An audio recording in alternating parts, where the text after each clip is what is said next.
आप देख रहे हैं विज्ञान भैरव तंत्र। भगवान भैरव यहाँ फिर भैरवी से कहते हैं कि हे प्रिय, यह संपूर्ण सृष्टि शिव के प्रकाश से ही प्रकाशित है, अतः सब शिव रूप है। शिव से भिन्न कुछ भी नहीं है। वही शिव सृष्टि के विभिन्न रूपों में प्रकाशित हो रहा है। यह शिव और शक्ति, जड़ और चेतन, प्रकृति और पुरुष दो भिन्न तत्व नहीं है, बल्कि एक ही परम तत्व के दो रूप मात्र है। भिन्नता की प्रतीति अज्ञान के कारण ही होती है। जब उसे प्रत्यक्ष कर लिया जाता है तो यह अज्ञात जनित भ्रांति मिटकर यह संपूर्ण जगत शिव स्वरूप ही ज्ञात होने लगता है।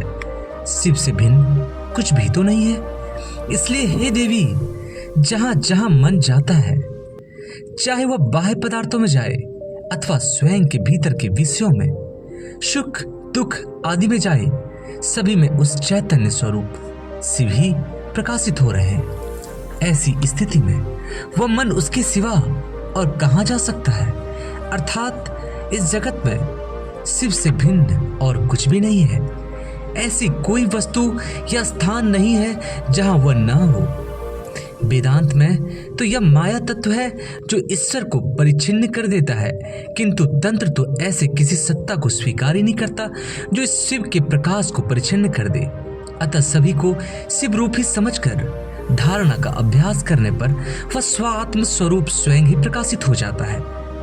इसमें मन को बाह्य वस्तुओं से खींचकर उसे अंतर आत्मा में लगाने की आवश्यकता नहीं है, बल्कि जहां जहां मन जाता है वही उसे लगाकर उसी स्थिति में स्थिर कर देना चाहिए। वही शिवावस्था विकसित हो जाएगी। यही समाधि अवस्था है। जब चित्त अखंड आत्मा में अद्वैत स्वरूप ब्रह्म में स्थिर हो जाता है तो इस अवस्था को समाधि कहते हैं।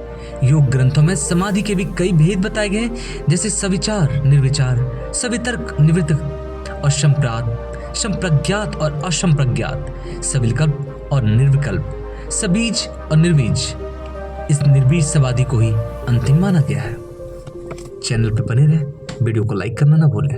धन्यवाद दोस्तों।